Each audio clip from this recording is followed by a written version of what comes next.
ધોરણ 10 વિષય સામાજિક વિજ્ઞાન પ્રકરણ 18 ભાવવધારો અને ગ્રાહક જાગૃતિ ભાગ 5। મિત્રો, આપણે ગ્રાહકોની ફરજ વિશે ચર્ચા કરતા હતા, જેમાં આપણે 8 જેટલી ફરજોની ચર્ચા ગયા ભાગની અંદર કરેલી કે સાચી પસંદગી કરતી વખતે કિંમત, ગુણવત્તા, સેવા, ગેરંટી, વોરંટી કાર્ડ, નિર્ણય લેતા પહેલાં સાચી વસ્તુની પસંદગી, લેબલ, ગ્રાહકનું વર્તન વ્યવહાર, સજ્જન પ્રામાણિક, પાકું બિલ, નાણાં ચૂકવવાની રસીદ, નિવારણ માટે સરકાર અને સંસ્થાઓ સ્થાપેલી સમિતિઓમાં મંડળોનું પ્રતિનિધિત્વ, લેખિત ફરિયાદ, પેકિંગ, ચોખ્ખું વજન, અંતિમ તિથિ, ઉત્પાદકનું નામ, સરનામું વગેરે તપાસવું, ગુણધર્મ સંદર્ભે માલની સલામતીના ધોરણો, બળતા માલ કે બનાવટીમાં વધઘટ શંકા વિશે વેપારીનું ધ્યાન દોરવું જોઈએ, એ બધા ફરજોની આપણે ચર્ચા કરી હતી। આગળ આપણે ચર્ચા કરીએ કે ગ્રાહકે આકર્ષક જાહેરાતોથી લલચાઈને દેખાદેખીથી કે સેલમાંથી બિનજરૂરી ખોટી ખરીદી ન કરવી જોઈએ। પોતાની જરૂરિયાત પૂરતી જ વસ્તુઓ ખરીદવી જોઈએ। ભળતી કે હલકી ગુણવત્તાવાળી વસ્તુ ખરીદાઈ ન જાય તેની સાવચેતી ગ્રાહકે રાખવી જોઈએ। આપણે ટીવીની અંદર જોઈએ છે કે આકર્ષક જાહેરાતો જોઈને આપણે ઘણા બધા લલચાઈ જઈએ છીએ। જે હીરો હિરોઈન જે એડ આપે છે એ લોકો ક્યારેય વસ્તુ વાપરતા હોતા નથી મોટા ભાગે, પણ આપણને દેખાદેખી જોઈને આપણે એ વસ્તુ ખરીદવા જઈએ છીએ, પણ આપણે સાચી માહિતી, સાચી ગુણવત્તા એ તપાસીને જ વસ્તુ લેવી જોઈએ। ગ્રાહકે તોલમાપના દરેક પ્રકારના સાચા અને પ્રમાણિત સાધનોથી ચીજવસ્તુઓ ખરીદવાનો આગ્રહ રાખવો જોઈએ।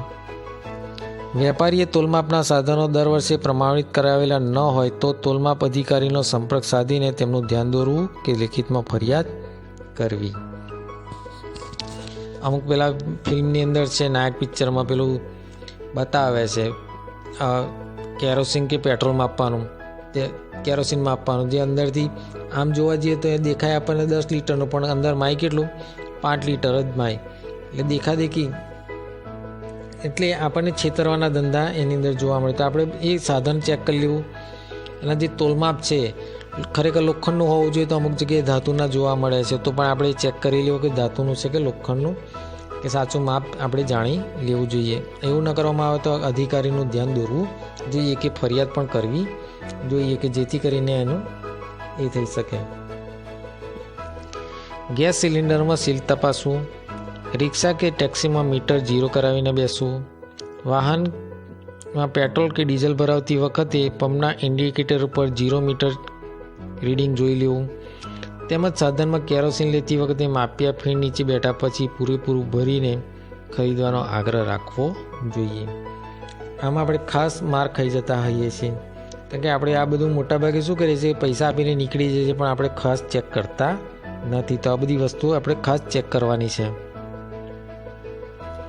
વીજળી, ટેલિફોન, વીમો, બેંક, ટ્રાવેલિંગ, પંચાયત, ખાનગી દફતરી સરવાર વગેરે સેવાઓ ખામીયુક્ત જણાય તો તેનાથી થયેલ આર્થિક, સામાજિક, શારીરિક અને માનસિક નુકસાનની માહિતી ગ્રાહકે ગ્રાહક સુરક્ષા સંસ્થાને પહોંચાડવી, સેવા સંસ્થા વિરુદ્ધ ફરિયાદ દાખલ કરવી, જાગૃત ગ્રાહકે પોતાના થયેલા શોષણ અને અન્યાય વિશે વર્તમાનપત્રો કે સ્થાનિક ટીવી ચેનલોમાં જણાવીને બીજાને શોષણનો ભોગ બનતા અટકાવવા જોઈએ।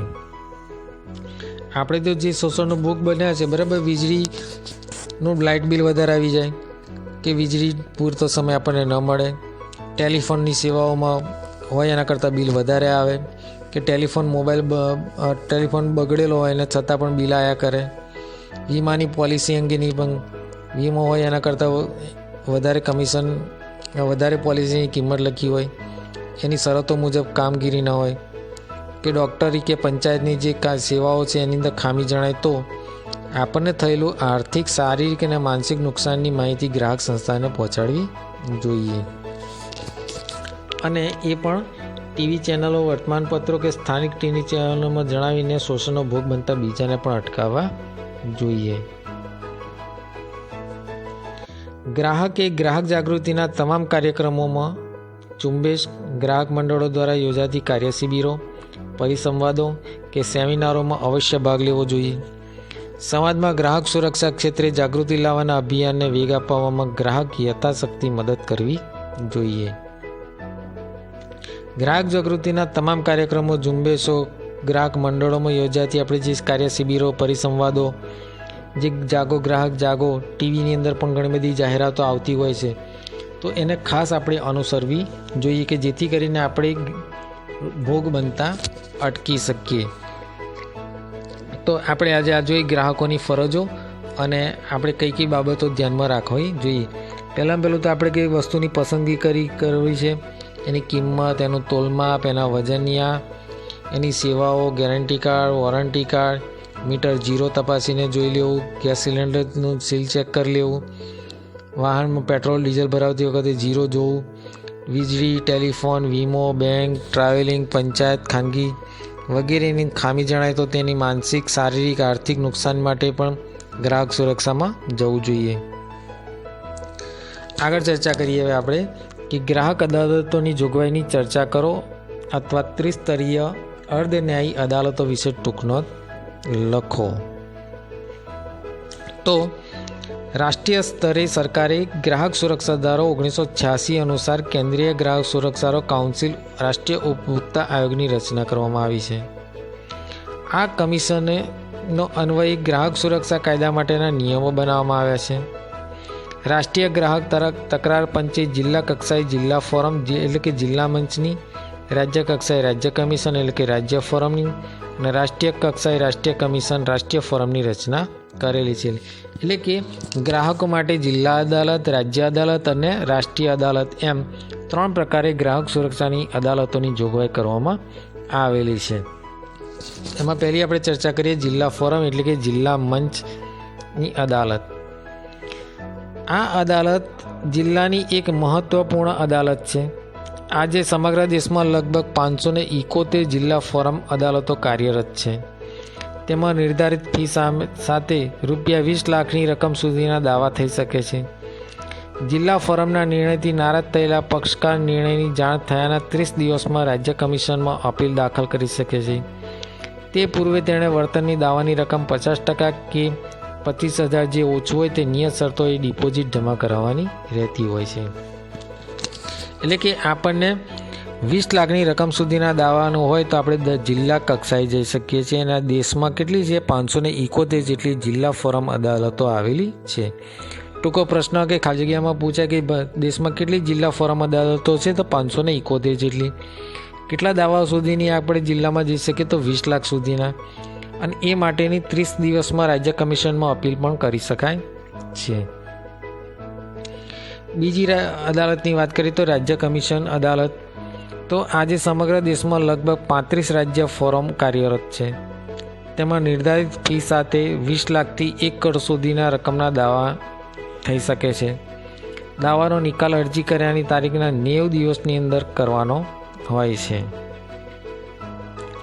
જિલ્લા ફોરમથી નારાજ થયેલા કોઈપણ પક્ષકાર હુકમની તારીખથી 30 દિવસમાં ઠરાવેલ નમૂના અને દાવાની રકમના 50% અથવા 35,000 ડિપોઝિટ ભરીને રાષ્ટ્રીય કમિશનમાં અપીલ કરી શકે છે. જિલ્લા કમિશનમાં 50% ડિપોઝિટ અથવા 25,000 જે ઓછું હોય તે શરતોને આધારે ડિપોઝિટ જમા કરવાની છે. રાજ્ય કમિશનમાં 50% દાવાની રકમ અથવા તો 35,000 ડિપોઝિટ ભરીને અપીલ કરી શકાય છે. ત્રીજી અદાલતની વાત કરીએ તો રાષ્ટ્રીય કમિશન રાષ્ટ્રીય ફોરમ. તે ગ્રાહક સુરક્ષા કાયદાની સૌથી મોટી અદાલત છે અને તે ક્યાં આવેલી છે? દિલ્હીમાં આવેલી છે.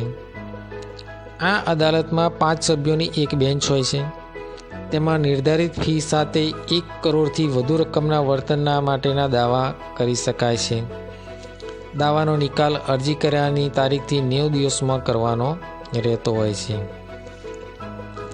રાષ્ટ્રીય કમિશનથી નારાજ થયેલા વ્યક્તિ કે પક્ષકાર નિર્ધારિત શરતોએ ચુકાદાના હુકમથી 30 દિવસમાં સુપ્રીમ કોર્ટ એટલે કે સર્વોચ્ચ અદાલતમાં અપીલ કરી શકે છે. અપીલ પૂર્વે પક્ષકાર વળતરના દાવાની રકમના 50% અથવા 50,000 બંનેમાંથી જે ઓછી હોય તે રકમ ડિપોઝિટ પેટે કોર્ટમાં જમા કરાવવાની ફરજિયાત છે. આ ત્રણેય અદાલતો પૈકી કોઈપણ અદાલતે કરેલા હુકમનું પાલન ન કરનારને સજા કે દંડ બંનેની શિક્ષા થઈ શકે છે. ગરીબી રેખા હેઠળ એટલે કે BPL કાર્ડ ધરાવતા વ્યક્તિને, સિનિયર સિટીઝન્સ અને વિકલાંગ વ્યક્તિઓને કેટલીક શરતોને આધીન ફી ભરવામાંથી મુક્તિ આપવામાં આવે છે. તેમને જિલ્લા મફત કાનૂની સેવા માર્ગદર્શન, કાનૂની સહાય, માર્ગદર્શન અને વકીલની મફત સેવા પૂરી પાડવામાં આવે છે. આમ આપણે આ 3 અદાલતો વિશે ચર્ચા કરી: જિલ્લા ફોરમ અદાલત, રાજ્ય કમિશન, રાજ્ય ફોરમ, રાષ્ટ્રીય કમિશન, રાષ્ટ્રીય ફોરમ. આ ત્રણેય અદાલતો એ આપણને ગ્રાહકોને થયેલા નુકસાનની ચૂકવણી કરે છે. પહેલામાં 20 લાખ સુધી જિલ્લામાં, રાજ્યમાં 20 લાખથી 1 કરોડ સુધી અને રાષ્ટ્રીય કમિશનમાં, રાષ્ટ્રીય ફોરમમાં 1 કરોડથી વધારે, જેની અંદર 5 સભ્યોની બેન્ચ રહેલી જોવા મળે છે. આમ પહેલામાં 50% અથવા તો 25,000 જે ઓછું હોય તે, રાજ્યની અંદર 50% કે 35,000 જે એમાંથી જે ઓછું હોય તે, અને રાષ્ટ્રીય કક્ષાએ 50,000થી 50% અથવા 50,000 બંનેમાંથી જે ઓછું હોય તે ડિપોઝિટ પેટે જમા કરાવવાનું રહેતું હોય છે. આમ આ 3 અદાલતો વિશે આપણે ચર્ચા કરી. આગળના ભાગની અંદર ગ્રાહક સુરક્ષામાં ગ્રાહક મંડળોની ભૂમિકાની સ્પષ્ટ કરો તે અંગેની ચર્ચા કરીશું ભાગ 6ની અંદર. જય હિન્દ, જય ભારત.